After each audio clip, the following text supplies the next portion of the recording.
Yo, how's it going, homies? Welcome back to the channel. Today's video, we're going to be going over the best ways that you can make the transition from controller to keyboard and mouse. This guide is going to be mainly for beginners just getting started out, but if this video does get 1,000 likes, I will make a part 2 and talk about some more advanced stuff. Now, for those of you who do not know, I was previously a PS4 Apex player since day one. I made the switch to PC in June of 2019, but I still continue to play controller up until April of 2020. And that is when I made the decision to switch over to mouse and key, and I've been playing it ever since. So before we get into it, I also want to emphasize that personal preference and comfortability are two of the most important things when you're first making the switch. So I would definitely recommend working on your own settings and building what is the best for you instead of just copying someone else's. Although copying somebody's settings may work for you, it may not be what's best for you because everyone is different. So with all that said, let's get right into it. So to start off, we're going to be going over your keyboard and mouse settings.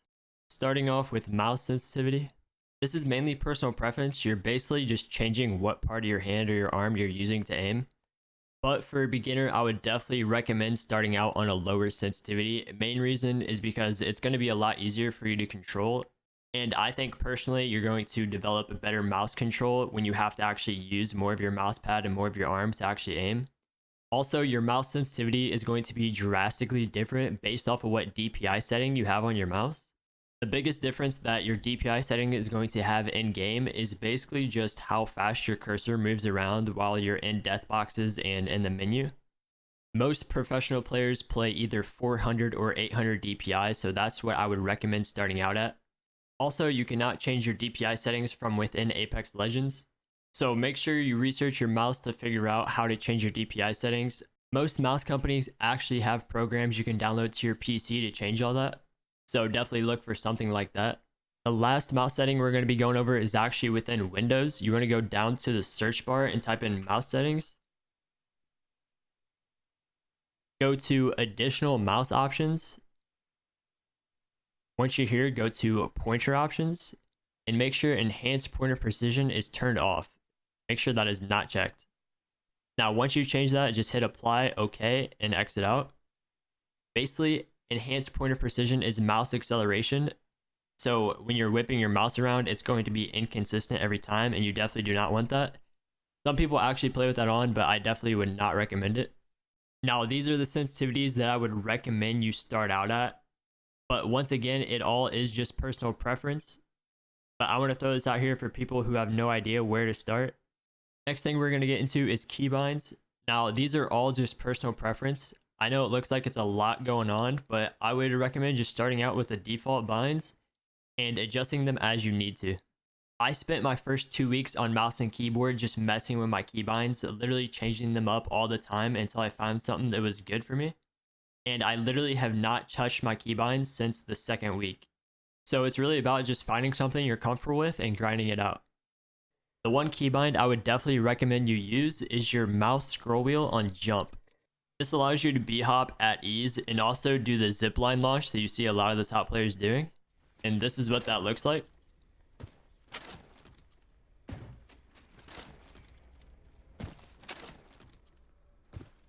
What triggers this is interacting and sending multiple jump inputs at the same time, which is really easy when you scroll wheel because you're sending 3 to 4 jump inputs instantly.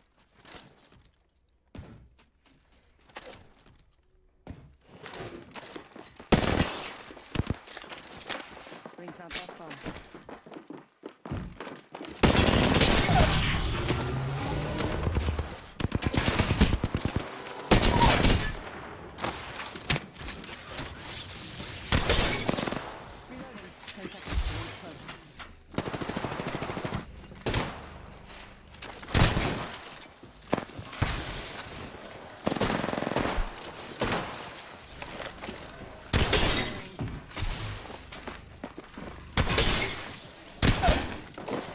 Alright, the next thing we're going to go over is your keyboard placement and also your finger placement on the keyboard.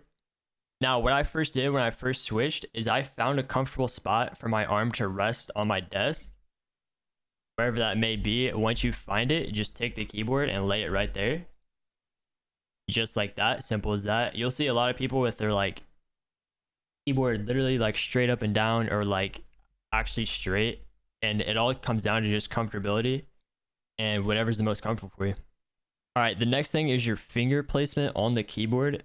The most standard and what 99% of players do is WASD movement keys.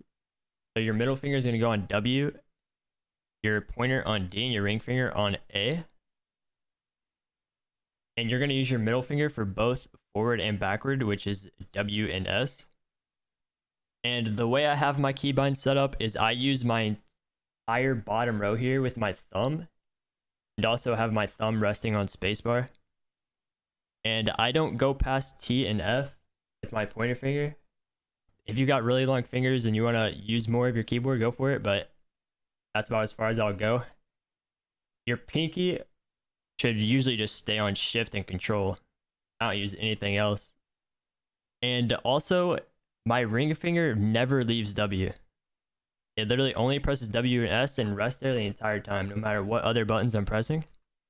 So I have 1 and 2 for my weapons and 3 for my fist. So I'm constantly just going like this, back and forth. Some people think it is harder to press 1 or 2, which it could be. It was definitely awkward for me at first, but I've gotten used to it. Also, another thing that was pretty awkward for me in the beginning was pressing Z and X. I use Z with my ring finger and X with my pointer finger. So just know that it's definitely awkward for everyone in the beginning, and it definitely can be frustrating at times. But if you're patient and you put in the consistent work, you'll definitely get it down super fast. The next thing we're going to get into is mouse control. Now, how you hold your mouse really just depends on the shape of it and the weight of it, so I'm not really going to get into much detail on that. Basically, just hold it how you feel most comfortable. One thing I will mention though is to be relaxed.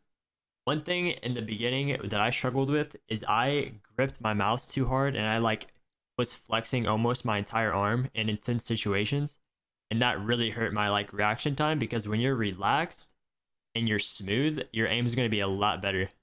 It definitely can be really hard to stay relaxed in clutch situations where you just want to tense up, but really focused on just being relaxed and smooth, and it'll help your aim a lot.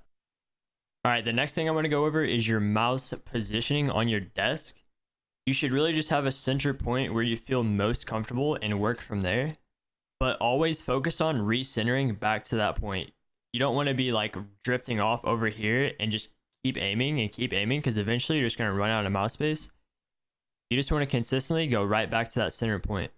But you obviously don't want to do this while you're still shooting, or it's going to throw off your aim a lot. Take the opportunity to do it mid reload, or if you actually do run out of mouse space and you have to recenter, then take that opportunity.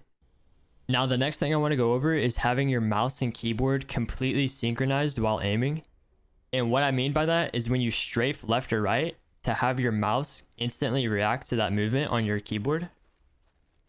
This was one of the hardest things for me to learn when I first switched from controller, because aim assist does a lot of this for you.